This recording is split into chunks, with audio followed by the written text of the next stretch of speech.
In the first two videos, we gutted the filled-in veranda we are currently remodeling and put down new hoop pine tongue and groove flooring. In this video, we'll be framing the ceiling, trying something new that turns out to be a lot more difficult than we thought.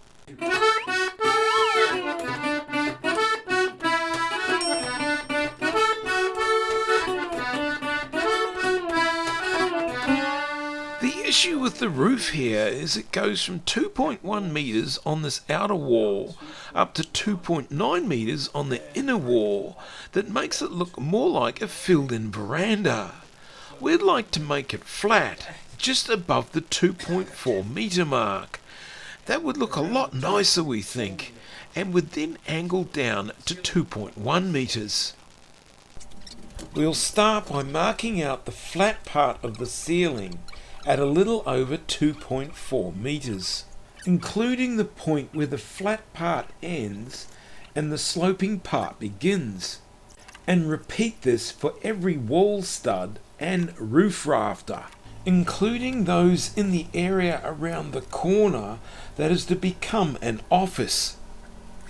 Alright, to start the framing off, I need to fix a piece of timber up at the 2.45 meter mark. But the problem is, at this end, the bracing is a little high. So I need to notch this piece of timber out. It's easiest to mark this notch out with the timber right there. I've set this saw up to an 8mm depth so we can cut this notch out of the timber.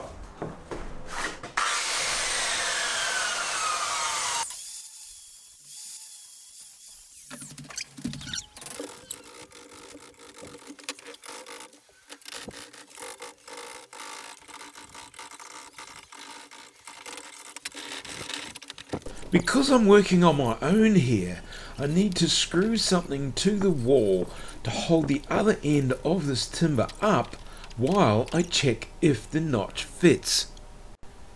As it turns out, believe it or not, it doesn't fit. The post on the corner is twisted a bit, and so is the bracing timber, so some adjustment is needed.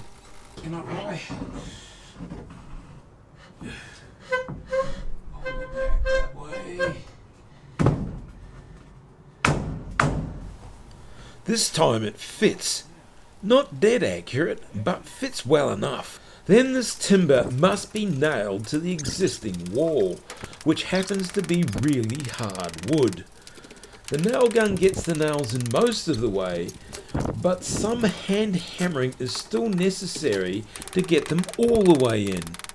Okay, now we want to continue this around into this corner and further, but the problem is we have no timber in this corner yet, so that'll be the next thing. That's easily taken care of. Also necessary for the fake tongue and groove sheeting we'll be fitting later. We need to run timber from these to the rafters for the ceiling to fit to. I did run my eye across this. Notice this one's actually 10mm too low there, and that's going to throw all these lines and that right out, so I need to pull that one off and do it again. Great. Moving that one corner up by 10mm means getting that timber off, recutting that angle, tacking it back on, casting an eye over it to see if it's all flat, and then the final nail off. Right, now we need to put some timber across here, across there, for the paneling to fit on. We're using an MDF paneling that is at 9.5 thick stuff, because it looks a lot like tongue and groove, but it's not. It's fake tongue and groove. But if you put the timber vertically, it's less likely to move this way, so it should make the whole ceiling part look nice and flat, which gives the impression of real tongue and groove being used. I made a video on that, check it out. The timber we're using here is reclaimed from the toilet wall we demolished earlier. We always use reclaimed timber if at all possible. This not only saves money, it saves having to get rid of it. Time spent denailing it is less than it takes to load it on a trailer and take it to the dump. Right, we've got a bracket in the way here which ties the rafters to the wall as a cyclone thing. So we can't go all the way to the edge with that one. We'll get as close as we can. The sheeting will be overlapping a bit here, which is fine, and there is timber in the wall to attach trimming later on. Right, this next part that we have to do goes around a corner.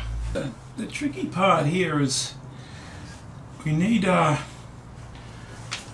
one of those types of timbers, the 90 by 35, running from that corner over to this ridge beam here. I've marked that point there, which is the 2,450 millimeters off the floor, which will get this on the same plane as that first piece of ceiling we've done.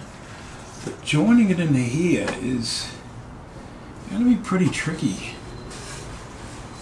Anyway, we'll cut a piece out and work from there.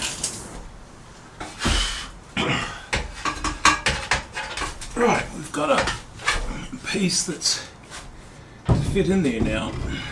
The top of this timber gives us a reference line for the bottom of the framing for the ceiling, and by finding where there's 90 millimeters to the ridge beam from this line, we find the point where the top of the timber will meet the ridge beam. Left side of that. We then hold the tape measure on this point and mark it with a pencil. Then we cut from this point to the bottom corner of the timber to get the correct cut angle. Right, we mark that out and cut it. We'll see how it looks.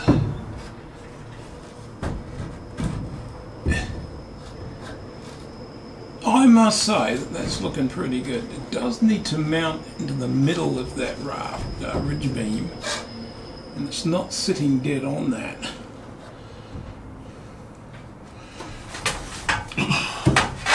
Get up and have a look on the plane of deflection.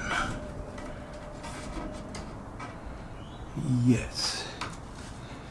So we need to take a bit, just plane a bit of an angle on that edge so it'll fit into there.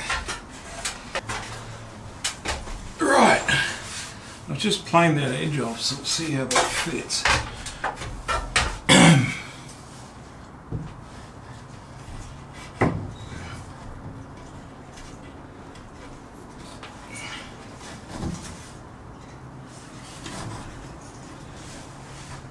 It does fit in there, but it's still a little bit low there. It's got to come up to that line. So you may need to take a bit more off all that. Just a bit. Right, rather than cut all this, which is a lot more difficult, I just trimmed this a bit shorter. That should work out fine. Yes. Could do with a little bit more off that end maybe, but that's looking pretty good.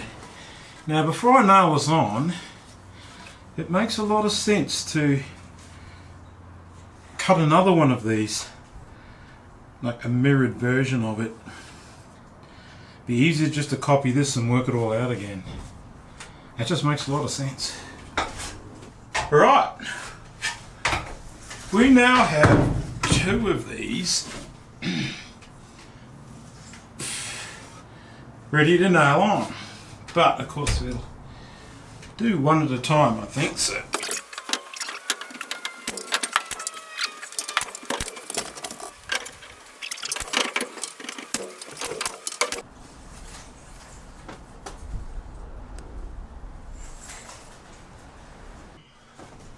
Right, I've got a nice straight piece of aluminium here,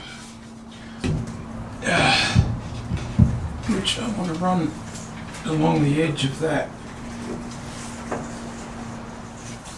The point where the sheets are to join. Now if we hold that mother in place and then run a line across there,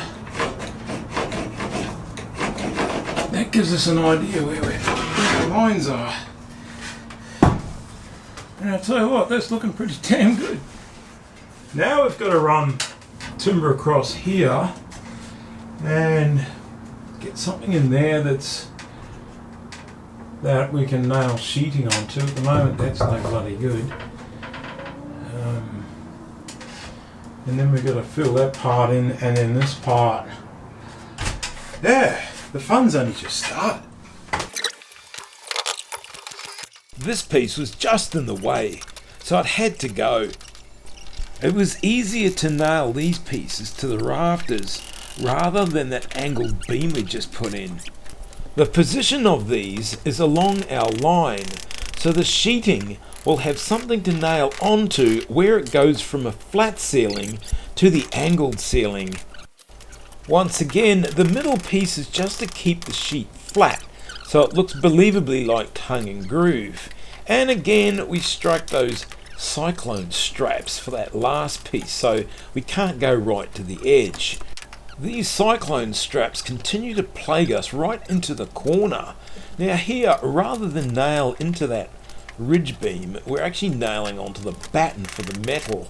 It's hardwood and pretty strong, so she'll be right. We then need to run another ceiling beam, this time allowing for a wall that needs to go in there.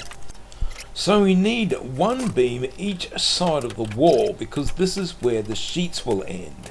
We need to put a piece of timber in across here to there, which defines the edge of the level sheet, beginning of the angled sheet. So if you're running a straight edge along to our other spot, our reference point there, then mark that and that, then we know where to have that timber running to. But we can't just nail this piece in like we did with the others. Firstly, we've got to do a bit of chisel work and fiddle about to get it positioned so it is on our line.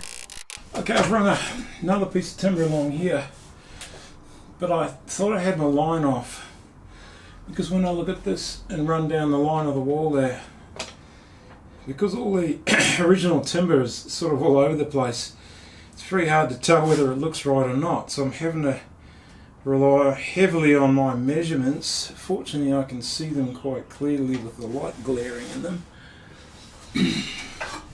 So I did pull that one across, but then realised it wasn't, because that has to line up in this corner very accurately. And the reason I'm harping on about this line is because when you stand back and look across the room where those two sheets meet, that needs to be dead straight, otherwise it's going to be really obvious. And the corners need to match up here and then be dead straight along there, otherwise it's going to look terrible. Right, the next piece of ceiling framing we need to do is the walk-in robe, which is basically just a run of timber all the way across there, no tricky corners or anything. But there is one complication, and that is the width of the room varies a little. It's 1.88 meters here, then it's 1.9 here, so it's 20 millimeters wider. So to maintain our line between the sheet angle, between the sheets, means we're going to have to tweak each one of these, the flat ceiling members, in length to suit the room, to keep that line running. There's always something tricky. Never straightforward with these jobs.